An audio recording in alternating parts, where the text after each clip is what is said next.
ಖಾಜಿ ಅಸಯ್ಯದ್ ಫಜಲ್ ಕೋಯಮ್ಮ ತಂಗಲ್ ಅಲ್ ಬುಖಾರಿ ಉಳ್ಳಾಲ ಸಹಿತ ದಕ್ಷಿಣ ಕನ್ನಡ ಜಿಲ್ಲೆಯ 100ಕ್ಕೂ ಅಧಿಕ ಮೊಹಲಗಳಲ್ಲಿ ಕಾಜಿಯಾಗಿ ಸೇವೆ ಸಲ್ಲಿಸಿದ ಖ್ಯಾತ ಧರ್ಮಗುರು ಕೂರತ್ ತಂಗಲ್ ಎಂದೇ ಹೆಸರುವಾಸಿಯಾಗಿದ್ದಂಥ ಕಾಜಿ ಅಸಯ್ಯದ್ ಫಜಲ್ ಕೋಯಮ್ಮ ತಂಗಲ್ ಅಲ್ ಬುಖಾರಿರವರು 1960ರಲ್ಲಿ ಕೇರಳದ ಕಣ್ಣೂರು ಜಿಲ್ಲೆಯ ಎಟ್ಟಿಕುಲಂ ಎಂಬಲ್ಲಿ ಜನಿಸಿದರು.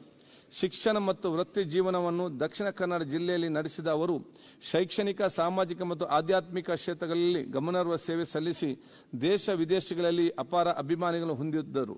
ಪ್ರತಿಷ್ಠಿತ ಜಮಿಯತುಲ್ ಉಲೇಮಾ, ಸಾವಿರಾರು ವಿದ್ಯಾರ್ಥಿಗಳಿಗೆ ಬಹುಮತ ಶಿಕ್ಷಣ ನೀಡುವ ಜಾಮಿಯಾ ಸಹದ್ಯ, ತಮ್ಮ ತಂದೆಯರ ಸಾರ್ಮಾತ ಸ್ಥಾಪಿಸಲಾದಂಥ ತಾಜುಲ್ ಉಲೇಮಾ ಎಜುಕೇಷನ್ ಸೆಂಟರ್ ಸೇರಿದಂತೆ ಹಲವಾರು ಸಂಘ ಸಂಸ್ಥೆಗಳ ಸಾರಥಿಯಾಗಿ ಸೇವೆ ಸಲ್ಲಿಸಿದ ತಂಗಲವರು ಸರ್ವಧರ್ಮ ಸೌಹಾರ್ದತೆಯ ಪ್ರಬಲ ಪ್ರತಿಪಾದಕರಾಗಿದ್ದರು.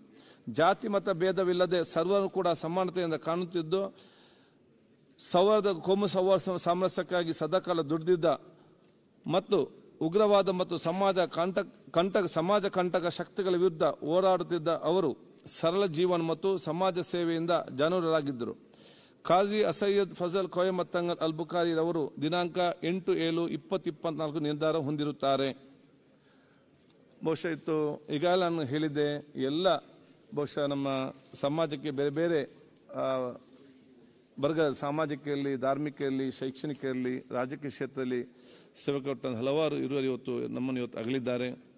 ಅವರ ಎಲ್ಲ ವ್ಯಕ್ತಿತ್ವ ನಮಗೆಲ್ಲ ಒಂದು ಮಾದರಿಯಾಗಿ ಅಂತ ಹೇಳಿಕೊಂಡು ನಾನು ಮನೆ ಮುಖ್ಯಮಂತ್ರಿಗಳು ಖಾಜಿ ಅಸ್ಲಯದ್ ಫಜಲ್ ಕೋಯಮ್ಮ ತಂಗಳ್ ಅಲ್ ಬುಖಾರಿ ಅವರು ಕೂಡ ಇತ್ತೀಚೆಗೆ ನಮ್ಮನ್ನು ಅಗಲಿದ್ದಾರೆ. 160ಕ್ಕೂ ಅಧಿಕ ಮೊಹಲಗಳ ಕಾಜಿಯಾಗಿ ಸೇವೆ ಸಲ್ಲಿಸಿದ್ದಾರೆ. ಆಮೇಲೆ ಅವರು ಧರ್ಮಗುರು ಆಗಿದ್ದಂಥವರು. ಕೂರತ್ ತಂಗಳ್ ಎಂದೇ ಹೆಸರುವಾಸಿಯಾಗಿದ್ದ ಖಾಜಿ ಸಯೀದ್ ಫಜಲ್ ಕೋಯಮ್ಮ ಬುಖಾರಿಯವರು 60ರಲ್ಲಿ ಕೇರಳದ ಕಣ್ಣೂರು ಜಿಲ್ಲೆಯ ಎಟ್ಟಿಕುಳಂ ಎಂಬಲ್ಲಿ ಜನಿಸಿದ್ದರು. ಅವರು ಬಹಳ ಮುಖ್ಯವಾಗಿ ಅವರೆಲ್ಲ ನಾವು ಗುರುತಿಸೋದು ಅಂತಂದರೆ ಯಾವುದೇ ಜಾತಿ, ಮತ, ಧರ್ಮ ಭೇದ ಇಲ್ಲದೇನೆ ಅವರು ಎಲ್ಲರನ್ನೂ ಪ್ರೀತಿಸ್ತಕ್ಕಂಥ ಮಾನವೀಯತೆಯಿಂದ ಕೂಡಿದ್ದಂಥ ವ್ಯಕ್ತಿ ಅಂತಕ್ಕಂಥದ್ದನ್ನು ನಾವು ಮರೆಯಲಿಕ್ಕೆ ಸಾಧ್ಯ ಆಗಲ್ಲ. ಅವರು ಈ ಯಾರೇ ಅಸಮಾನತೆಯಿಂದ ಕೋಮು ಸಾಮರಸ್ಯ ಹಾಳು ಮಾಡ್ತಕ್ಕಂಥವ್ರನ್ನ ಖಂಡಿಸ್ತಕ್ಕಂಥ ಕೆಲಸವನ್ನು ಮಾಡ್ತಾ ಇದ್ದರು. ಅವರು ನಮ್ಮನ್ನು ಇತ್ತೀಚೆಗೆ ಅಗಲಿದ್ದಾರೆ. ಅವರ ಆತ್ಮಕ್ಕೆ ಚಿರಶಾಂತಿ ದೊರಕಲಿ. ನೀವು ತಂದಿರ್ತಕ್ಕಂಥ ಸಂತಾಪ ಸೂಚಕ ಎಲ್ಲರೂ ಕೂಡ ಯಾರ್ಯಾರು ನಮ್ಮನ್ನು ಅಗಲಿದ್ದಾರೆ ಅವರೆಲ್ಲರಿಗೂ ಅವರ ಆತ್ಮಕ್ಕೆ ಚಿರಶಾಂತಿ ದೊರಕಲಿ.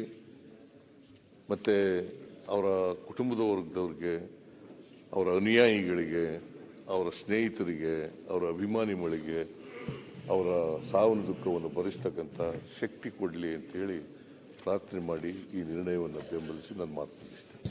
ಪ್ರತಿಪಕ್ಷ ಖಾಜಿ ಅಸಯ್ಯದ್ ಫಜಲ್ ಕೋಯಮ್ಮ ಅವರು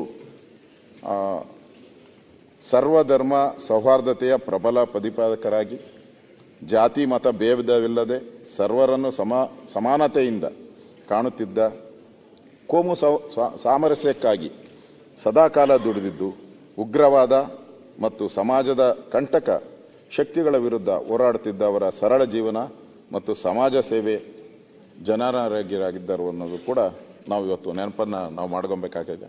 ಅವ್ರಿಗೂ ಕೂಡ ಅವರು ಶಿಕ್ಷಣ ಕ್ಷೇತ್ರದಲ್ಲಿ ಮಾಡಿರ್ತಕ್ಕ ಸಾಧನೆ ಇವೆಲ್ಲವನ್ನು ಕೂಡ ಪರಿಗಣನೆ ಮಾಡಿ ಒಬ್ಬ ಸಮಾಜ ಸುಧಾಕರಾಗಿ ಯಾವುದೇ ಸಮುದಾಯ ಇದ್ರೂ ಕೂಡ, ಯಾವುದೇ ಧರ್ಮ ಇದ್ರೂ ಕೂಡ ಸಮಾಜಕ್ಕೆ ಒಳಿತು ಮಾಡುವಂಥವ್ರನ್ನ ಎಲ್ಲರೂ ಕೂಡ ನಾವು ನೆನಪು ಮಾಡ್ಕೊಬೇಕು.